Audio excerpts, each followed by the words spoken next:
Well, welcome to Unit 3, and Unit 3 is called Earth Materials. And so when you think about Earth materials, you think of rocks, the different types of rocks, and you think of minerals. We're going to start out with some basic chemistry of, uh, of minerals and rocks, and we're going to start with the atom. So the atom is the smallest unit of matter, and so every atom has a nucleus, which is the central control panel of an atom. And inside that nucleus, you get protons, which are positively charged, and neutrons, which are neutrally charged.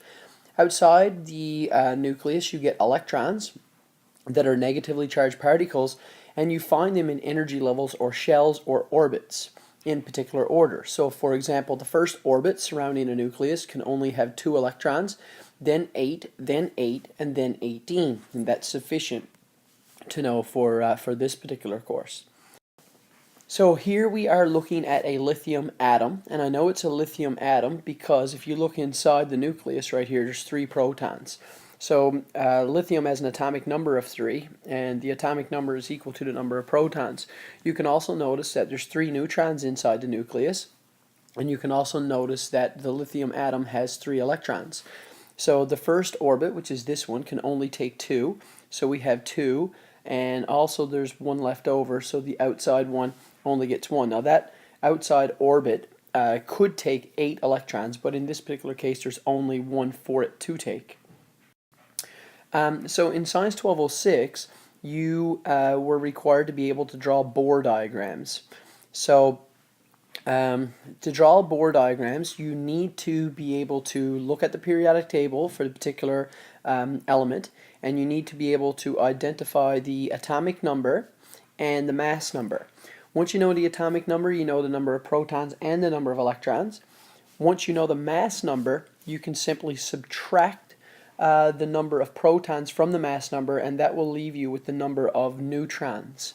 So why don't you put this video on pause for now and go ahead and for the magnesium atom, identify the atomic number, the number of neutrons, the number of electrons, the number of protons, and the mass number. And when that's done, you can actually draw the Bohr diagram and then start up the video again. The term isotope we've already done when we done radioactive dating in Unit 2. So just simply know that isotopes are atoms of the exact same element. The only difference is that they have different mass numbers, and the reason why they have different mass numbers is because they have different numbers of neutrons inside the nucleus of their atom. So in Unit 2, when we were doing uranium, when we were doing radioactive dating, we talked about uranium-235 and 238. Uranium both has an atomic number of 92. Naturally, if it didn't have an atomic number of 92, it would be a different element. So both are number 92. Both have 92 protons. The difference between these is that uranium-235 got a mass number of 235, and this one has a mass number of 238. So the reason for that is due to the number of neutrons. So if you wanted to find out how many neutrons uranium-235 had, you would take 235 and subtract 92. And for uranium-238, you would take 238 and subtract 92. And you would see that they have different numbers. An ion is simply an atom, and that atom must have a charge. So it will either have a positive charge or a negative charge. Negative charge means that the atom gained electrons. Positive charge means that the atom lost electrons. So if we were to look at Cl1 negative, that's a chlorine atom that lost 1 electron. If we were to look at sodium ion, that's the sodium atom that lost 1 electron. It's also important to keep in mind that some ions are just simple ions. So this is a simple ion. Both can be found on the periodic table in terms of their atoms, but some are also polyatomic ions. So if we were to look at PO43 negative, that is not found on the periodic table. We call that a complex ion or a polyatomic ion, and they're typically found on the back of a periodic table, if you remember from Science 1206. So what this means is that this complex ion, PO4, gained 3 electrons. Atoms make up elements, and I like to think of an element as a pure substance, And when you look at a periodic table, you're actually looking at different elements that are pure substances. And how I define an element is any material that's only made up of one type of atom only. So if we were looking at the element zinc, zinc is made of zinc atoms only. There are no other type of atoms.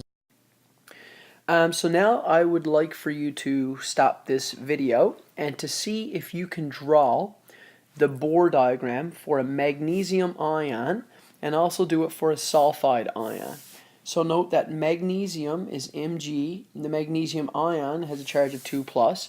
Note that the sulfur atom is S, and note that the sulfide ion has a charge of a -2. So my recommendation is that you draw both as if they are atoms and deal with the gaining of 2 electrons and then deal with the losing, the gaining of 2 electrons here and the losing of 2 electrons here. So treat it like it's an atom and then adjust to make it a ion. Elements make up compounds. Now there are some elements that are also minerals. For example, the element Au, which is gold. We could call it the element gold. We could also call it the mineral gold. But for the most part, elements make up compounds, and compounds are minerals. So typically a compound is made of 2 or 3 or more elements that are together in a fixed proportion. So if we were to look at this one right here, NaCl, a chemist would call that sodium chloride. A geologist would say, oh, it's the mineral halite. Just note though that we have Na and we have Cl. So these are two elements, two types of atoms that are combined to form a compound. Sometimes you hear about the word molecule, and you'll hear people say every single molecule is a compound, but not all compounds are molecules. There's 3 types of compounds. There's ionic compounds, metallic compounds, and molecular compounds.